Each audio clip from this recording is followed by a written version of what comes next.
and blessings to all of God's children. I pray this finds you well, and whatever you are confronted with, if you can, if it's possible, just try to take a deep breath.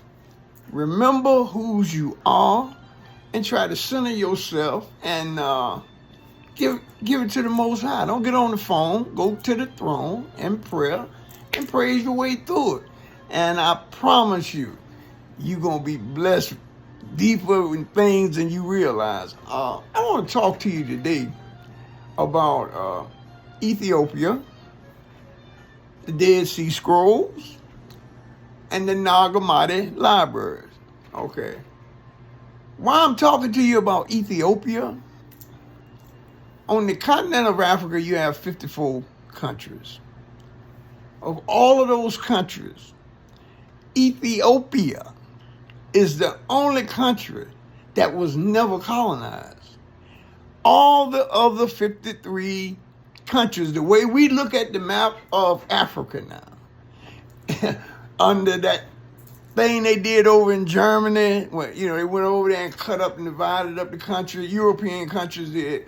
Well, Ethiopia is the only country that has never been colonized. Now, what does that mean here? It means that, and especially now with the information we have available to us, it shows the importance of the Ethiopian Bible, which is one of the oldest Bibles in the world. And not just for the pictures in there and different things, but it shows. Now, you got to understand, whenever a country or people are conquered, something is changed by men, because men want power and control. We see this now, very evident all around us and things. So we are talking about, and then there's different views and things that happen that hadn't been revealed, because an oppressor or any person that's seeking control over people, they're going to keep you dumb as possible. If somebody's not going to teach you right, they ain't going to treat you right. And they ain't going to treat you right if they ain't going to teach you right. So we in this back and forth. Now, the Dead Sea Scrolls. These were some scrolls that was discovered in some pots right off of the Dead Sea. And it was about the same group of people, They call them Gnostic Gospels.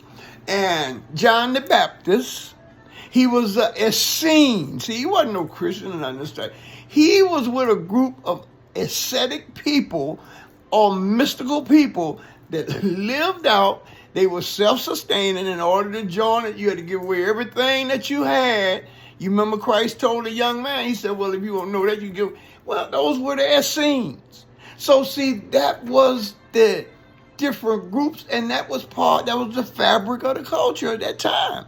Okay, now, the Nag Hammadi scriptures, same thing, except they found this in caves in Nag Hammadi, Egypt. But these texts they found, the ones by the Dead Sea, the one in the Ethiopian Bible, they are saying the same thing.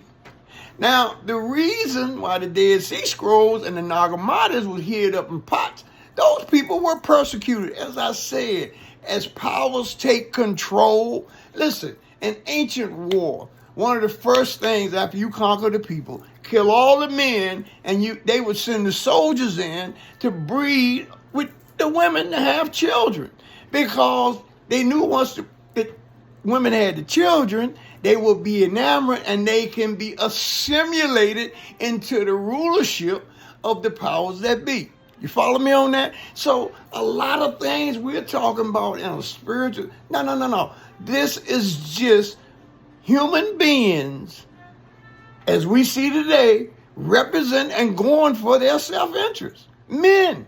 And they did a lot of changes in different things and different scriptures. But now, go see, here's the thing. Whether you believe in God or not, there is justice in the universe. Call it karma, you reap what you sow, whatever it is. So, one of the ancient symbols is a serpent, a snake with his tail in his mouth, to represent 300. In other words, what goes around, comes around, is called a cipher. I'm going to cut this off right here. And I hope something was excited in your spirit.